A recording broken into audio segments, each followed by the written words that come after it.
Chapter 22, Prokaryotes, the Bacteria and the Archaea.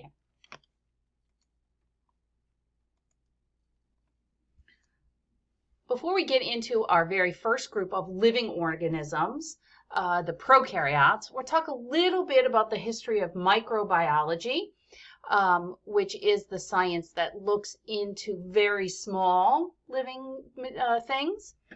And this is a relatively new science within the last couple hundred years, primarily because these items, these living things, are so small that it's been relatively hard to see them and required the use of equipment that was later to be discovered. In 1546, it was noted by an Italian physician that certain diseases were caused by what he thought were unseen organisms. And we weren't able to actually see them until we had the discovery of microscopes that allowed us to visualize these organisms. Now here we have a picture of a light microscope. And this microscope, which can magnify up to 1,000 times, is sufficient to see most prokaryotes. A little bit more of history. We see Antony van Leeuwenhoek in the 1700s was the first to actually observe prokaryotes and start to describe microbial life. These days, we're able to use modern electron microscopes, and which we saw when we talked about viruses. And they not only allow viruses to be seen, but they allow bacteria and so forth to be seen well, even more than using a light microscope, and to really be able to look into the substructure of these cells, the insides of the cells. In the 1800s, Louis Pasteur refuted the idea of spontaneous generation, which was that spontaneous generation said that life just appears, and he was able to show this using some microorganisms and showing that microorganisms come from other microorganisms. Then there's Robert Koch, who was a German microbiologist also in the 1800s. He's well known for developing culture techniques for bacteria. He also worked with viruses, and growth media and staining for bacteria. One of his lab assistants, Julius Petri, is the one who designed and gets credit for the Petri dish that we're so familiar with these days. Koch studied Mycobacterium tuberculosis, which causes the disease tuberculosis, and Bacillus anthracis, which causes anthrax. So now let's start talking about prokaryotic diversity. So remember back to when we first talked about prokaryotes versus eukaryotes. Prokaryotes are older in chronological time. They are also the simplest of cells, and they are the most abundant living organisms on life. So the prokaryotes are believed to evolved about 3.5 billion years ago.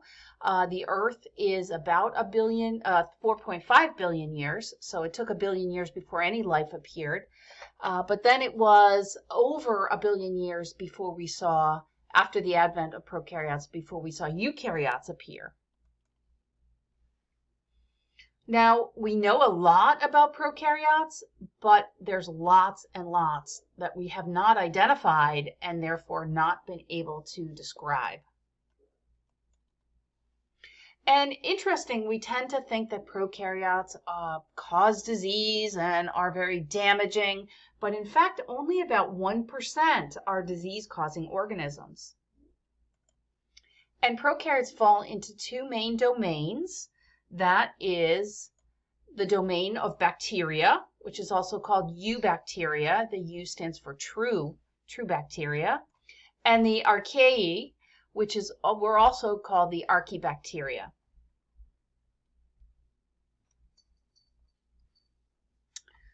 So here we see an example of archaebacteria, which we tend to think as being ancient because the archae stands for ancient, but they still exist in today's world. So this is a hot spring in Yellowstone National Park, and the blue color is because of prokaryotes, archaebacteria, that live and thrive in these really, really hot waters. So that's one of the characteristics of a lot of archaea, is that they can live in very extreme environments. So how do prokaryotes differ from eukaryotes? Remembering that we are an example of an organism that is made up of eukaryotic cells. Well, number one, all prokaryotes are unicellular. They're single-celled organisms. And prokaryotes, even though they're single-celled, they may clump together and form associations or something we call biofilms.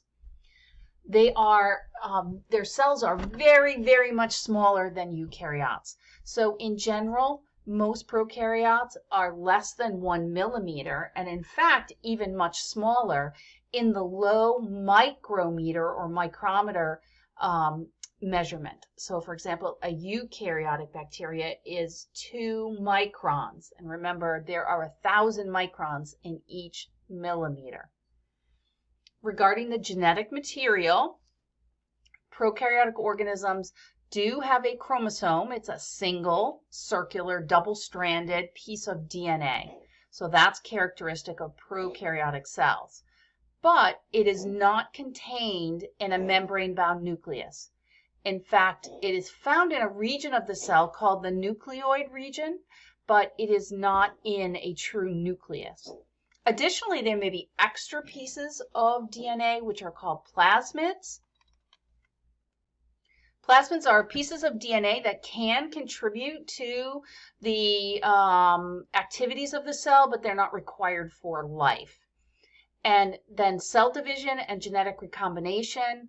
Prokaryotes divide by binary fission, which is a very simplistic way of dividing. They don't go through mitosis, which is the way that eukaryotes divide. And they exchange their material extensively between neighboring cells, often done using these plasmids. Continuing on, prokaryotes have no internal compartmentalization, meaning they don't have membrane-bound organelles or areas, structures that have membranes around them. So therefore, no internal compartments, and also their ribosomes are very different from a eukaryotic ribosome. Another difference is in the flagella. So remember, a flagellum, which is the singular form, is a whip-like, tail-like structure. In prokaryotes, it's very simple, much more simple than you might find in a eukaryote. And then also, individual prokaryotes might have more than one. So that's the differences between prokaryotes and eukaryotes. Now let's look at some differences between the two major groups of prokaryotes. Remember, we have the bacteria and the archaea. So both of them are prokaryotes, but they're different enough to be put in separate domains. So here's whoever was the common ancestor for everything. And we see that we broke off into the domain bacteria. So you may recognize some of these names. These are the various groups of bacteria that are in this domain. And then we see another split between the eukaryotes and the archaea.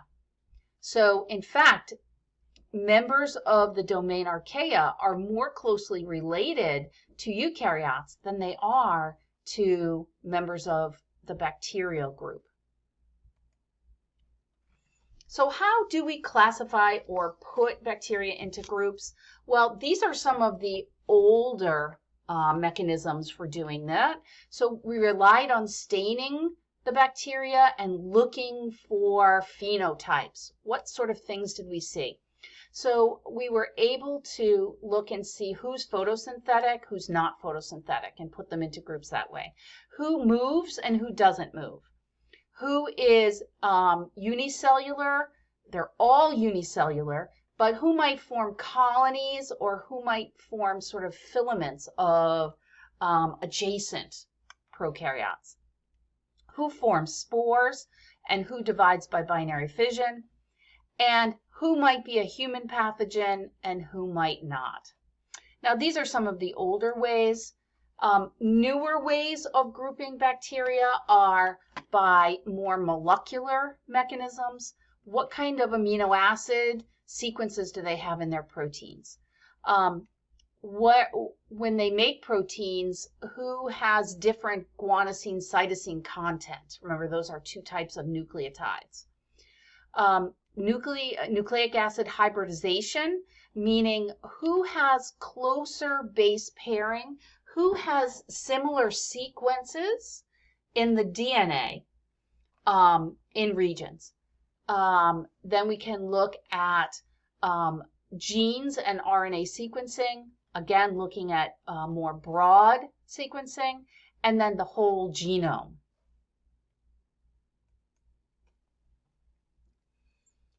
Basic bacterial shapes. So bacteria come in three basic shapes. They are either round, which we call cocci, so that's the round form, or they are elongated, which we call the bacilli or rod-shaped, or they have a spiral shape to them, which we call spirilli. So those are the three shapes for bacteria. And of course, our major groups of bacteria. We have the archaeans, and there are groupings beyond that, but for our purposes, we're not going to further subdivide them. Here are just a few examples. They are often extremophiles, meaning they can live in extreme environments, such as the methogens that produce methane, and the halobacteria that can live in high sulfur environments. Then we have our bacteria domain, and there are 5 groups. So you should know these 5 groups, which cause sexually transmitted diseases. The gram-positive bacteria, we'll talk more about what it means to be gram-positive, which are the soil dwellers or disease causers. And some examples of those would be Clostridium botulinum, which causes botulism, and Bacillus anthracis, which causes anthrax. Then we have the spirochetes. These are spiral-shaped, and they cause syphilis and Lyme disease. The photosynthetic bacteria. So these are bacteria which can make their own food using the energy of the sun. One example is cyanobacteria, thought to be one of the very first bacteria to evolve because at the time there was no oxygen and therefore on the earth, and therefore they were able to live in an oxygen-free environment and actually produced oxygen as a result of their photosynthesis and helped us by producing the oxygen that we have now today. And the last group are the protobacteria, of which there are 5 subclasses. You do not need to know these 5 subclasses, but some examples in the protobacteria group include E. coli, Pseudomonas, and Salmonella. Now note that these groups are not based on shape, because you will find the various cocci, rod, and spiral shapes throughout. So let's look at what makes up a basic bacteria. Well, all bacteria will have a plasma membrane. We see that here in the green. It's called the cell membrane in this picture. Cytoplasm, which is the pale structure here. DNA, which is the red coiled, and ribosomes, which are the tiny little dots. So all bacteria have to have that, and that's the basic component to be a cell. Now, there are additional features that you see here, things called a capsule, a pilus, a flagellum. Those are some additional structures, a cell wall, that may or may not be present in all bacteria. So let's look again at some of the regions. We have a nucleoid region. So this is not a nucleus, but it's just kind of the area where the chromosome resides. And that chromosome is single and circular. And there may also be additional tiny pieces of DNA called plasmids. There is also ribosomes. These are smaller than those of the eukaryotes, and they differ in their protein and RNA content. So they are not the same organelles that we find in eukaryotes. And they can be targeted by some antibiotics. So antibiotics are treatments to kill bacteria. Next, we'll go on and talk about structures which may not be found in all prokaryotes, although the first one, the cell wall, is found in most prokaryotes. So generally we can divide bacteria into two major groups, those that are gram-positive and those that are gram-negative. And this has to do with the designation because of the composition of their cell wall.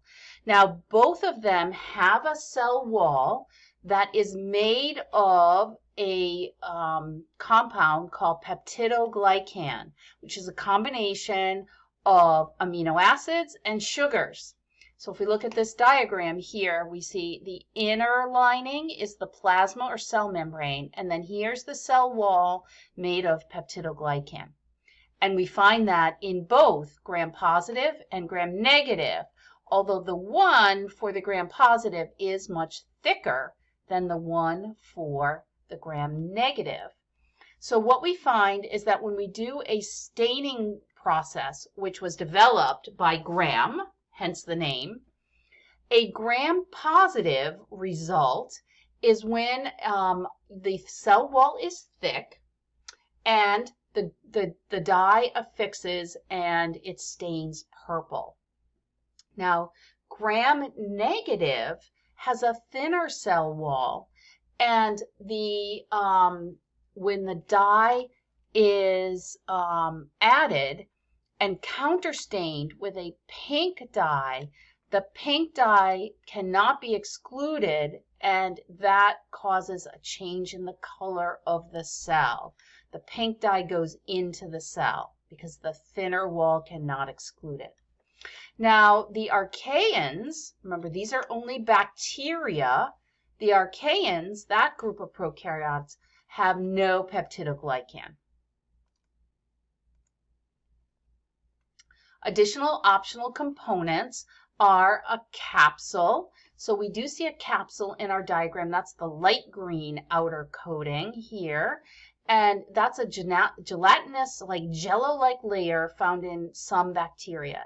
It helps the bacteria to stick, and it also helps protect it from immune systems if it invades another organism.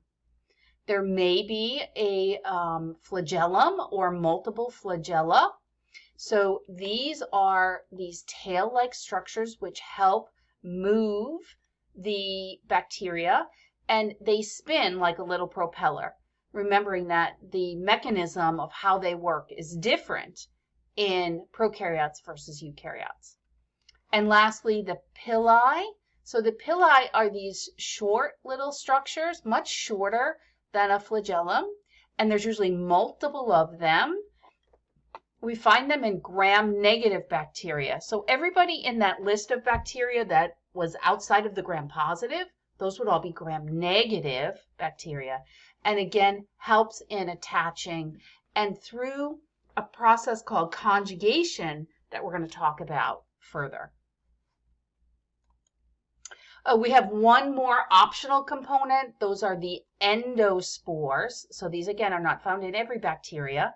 Now the endospores is a structure that builds a thick wall around the DNA of the prokaryote. So just around it, it's a wall that is not like a nuclear envelope, but it is a protective structure.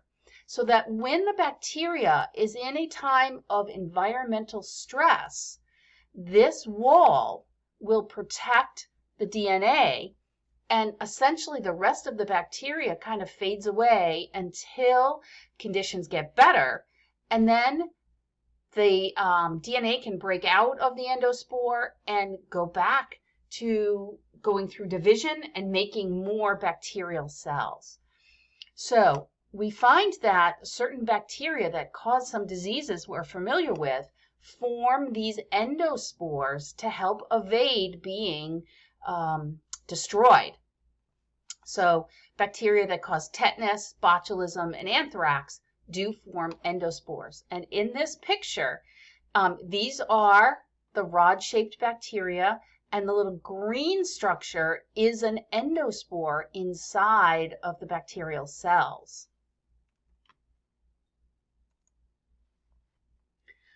So we're continuing on with how do bacteria and archaea differ? And they differ in 4 basic areas. The first is in their plasma membrane. So they both do have plasma membrane, but when we look at the bacteria form, the lipids that make up their plasma membrane are unbranched. So they're unbranched. You notice that they have this up and down structure to their lipids, but there's nothing coming off of the up and down. Whereas the archaean lipids, the ones that are found in the bacteria, the prokaryotes in archaea, they have these additional functional groups which come off of their lipids. The cell walls, we mentioned already before, bacteria have peptidoglycan. The archaeans do not have peptidoglycan. As far as DNA replication, both replicate their DNA, and they start at a single point, whereas in eukaryotes they start at multiple points. But the archaean DNA replication is much more like that we see in eukaryotes. Remember that from a common ancestor standpoint, the archaeans are closer to the eukaryotes than they are to the bacteria group. And lastly, gene expression. Remember, that is how do we make the proteins that the cells need. The archaean transcription and translation is also much more close to that of eukaryotic cells. Remember, last semester we talked about the differences between bacterial transcription and translation and eukaryotic. It's much more complicated. Well, it seems that the archaeans follow the route of the eukaryotes. All right, let's take a look at prokaryotic genetics. So, prokaryotes divide primarily by binary fission. Some of them do produce these things called spores, and that's a slightly different mechanism. But for the most part, we're going to talk about the fact that they divide by binary fission. We talked about that last semester. It's a very, very simplistic method of copying your DNA and then essentially splitting. The DNA is not in a nucleus, so you don't have to dissolve the nuclear membrane. You don't have to line up the chromosomes because there's only one. It's just a very simplistic division, and therefore it can happen really fast. Prokaryotes do not reproduce sexually, so they essentially just make more and more of themselves. But it's always important for any living thing to introduce genetic variation. So how does that happen? Well, it happens via 3 different methods of introducing new genes from one bacteria to the next. The first is called conjugation, where literally one bacteria builds a bridge to the other. Transduction, where you can have a virus inject new genetic information. Or transformation, where the bacteria can actually pick up stray pieces of genetic material from the environment. Now, this happens in both bacteria domain and the archaea domain. So here we see the 3 processes of adding new genetic material to a prokaryote. This one is the transformation, this one is the transduction, and this one is the conjugation. So in transformation, here's our bacterial cell, our prokaryotic cell, could be an archaean as well. Here's its DNA. If there's a stray piece of genetic material around, it could be from a bacterial cell that broke apart and it's just in the environment, the bacterial cell can take it up and incorporate that into its own DNA. We can also see that we can incorporate some pieces of viral genetic material into the bacteria. And then lastly, conjugation. These are two prokaryotes, and one prokaryote builds a bridge that connects the two and transfers a copy of its plasmid. So it's the plasmid that is copied. And this bridge is called a pilus that connects the two cells.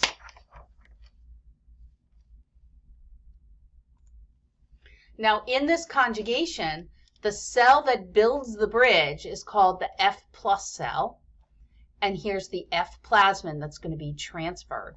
So it is the F plus cell that builds the bridge, and then we're going to transfer the plasmid over to the,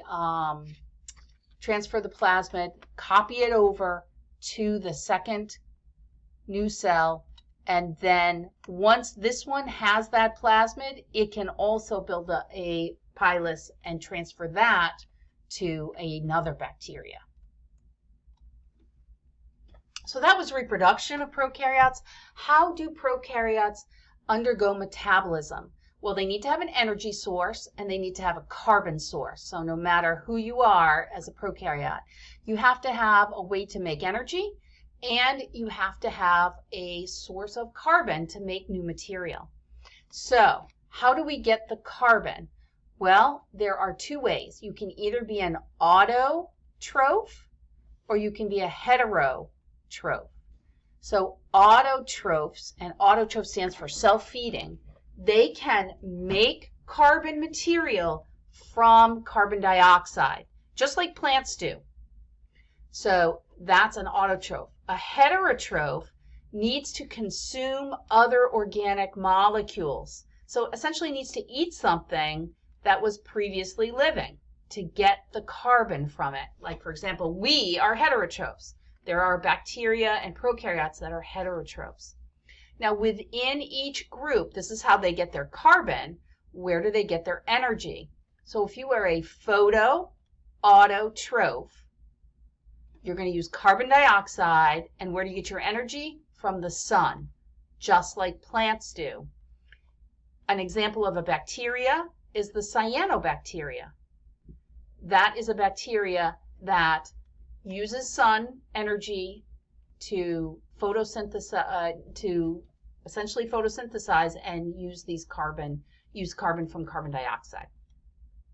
There are chemolithoautotrophs. So they all have the word autotroph in it. So you know that they are going to use CO2. Well, these guys don't get their energy from the sun. They get their energy by oxidizing, remember oxidizing and reducing, inorganic material like hydrogen gas, hydrogen sulfide, and metals that are already reduced like iron. And so by oxidizing these things, they can get energy out and use that energy to make the carbon-based materials they need. If you are a heterotrophic prokaryote, you have to eat things, or you have to get your energy from other organic molecules. So here we have photoheterotrophs. So they use light as their energy source, but they also get their carbon from other living things. Then we have chemoheterotrophs. So both the carbon atoms come from other living things, and then we use those carbon atoms in order to make our energy, which is like ATP. So we're an example of a chemoheterotroph. Now we do know that some bacteria, a small percentage, do cause disease. And before the 20th century, so before the 1900s, infectious diseases caused by bacteria killed lots and lots of people. So sanitation and antibiotics were able to, improvements in sanitation and the discovery of antibiotics considerably improved that, to the point today that we don't really think that people are going to die from bacterial infections. Now, unfortunately, many bacterial diseases have come back in recent years. They have become resistant to developed antibiotics. Here's an example of a bacteria that causes a human disease. It's Mycobacterium tuberculosis. So you notice the proper genus and species format. It's been a problem for a very, very long time, and we can date it way back to ancient times. It affects the respiratory system. These bacteria settle into the lungs. It's able to evade the immune system. It's easily transferred from person to person through coughing and droplets. And strands that are resistant to many of the established drugs to treat it exist. And that's become very much a concern because we don't want tuberculosis to resume. Some other examples of human impact from bacteria, tooth decay. There's plaque that forms. A plaque is a grouping of bacteria that clump together in a biofilm. So this biofilm coats the surface of the tooth, and then this bacteria ferments sugar into lactic acid, which eats away at the tooth enamel. So this is an example of a bacteria which is found in these biofilms on teeth. Another bacteria, Heliobacter pylori, is a bacteria that can reside in the stomach and actually cause ulcers. For a long time, we thought ulcers were caused because of spicy food or too much coffee, when in fact most ulcers are caused by a particular bacteria that can be treated by antibiotics. Now, there are beneficial prokaryotes. So these are good bacteria. And remember that only a small number are pathogenic or bad bacteria. For bacteria, they are very vital to the environment because many of them are decomposers, meaning that they chew up dead organisms into their component atoms and release those to be used again by other living things. Additionally, there are bacteria which are called fixers. So they're fixation bacteria, and we have an example right here, that are able to take certain kinds of atoms and make them available to other living organisms. So photosynthesizers can fix carbon into sugars, just like plants do. And here, those ancient cyanobacteria are the ones we believe were responsible for actually adding oxygen to the air. Prior to their appearance on Earth, oxygen was tied up in other molecules and not oxygen gas. So in order for other living things to evolve, like us, we needed to have oxygen in the air, and the cyanobacteria, because they photosynthesize, release that oxygen.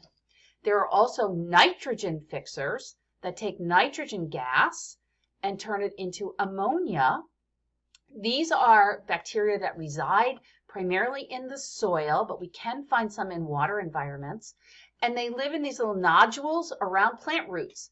So they fix the ammonia, and the plants are able to take up this nitrogen in the form of ammonia and use that to build molecules that they need. And then, of course, heterotrophs will eat the plants, and that's how we get nitrogen. We get our nitrogen from the plant materials or from the animals that ate the plants. But it all comes back to the nitrogen fixers. Without them, we wouldn't be able to get nitrogen. We also rely a lot on prokaryotes, those decomposers, because they break down and they release carbon and allow carbon to cycle. We'll talk more about this at the end of the semester, but we rely heavily on bacteria decomposing previously living things to release the carbon. We also rely on prokaryotes in order to produce some of the products that we love, like cheese, wine, beer, and yogurt. They all involve helpful bacteria to make these products. We also use bacteria in genetic engineering. We talked about that last semester. We can insert pieces of genetic material in order to make recombinant, meaning you take a piece of genetic material from one species, you add it into the bacteria, and then you use the bacteria as little factories. We do this to make humulin, which is recombinant insulin. Bacteria can also be used for bioremediation, meaning we can use them to take pollutants out of the water, the air, and the soil. One example is Pseudomonas. This type of Pseudomonas converts a dangerous form of mercury to a non-toxic form of mercury. Mercury can be very dangerous. And there are certain bacteria which can literally degrade oil spills into carbon dioxide, and we utilize them during the Exxon Valdez oil spill. All right, so that concludes our look into the prokaryotes.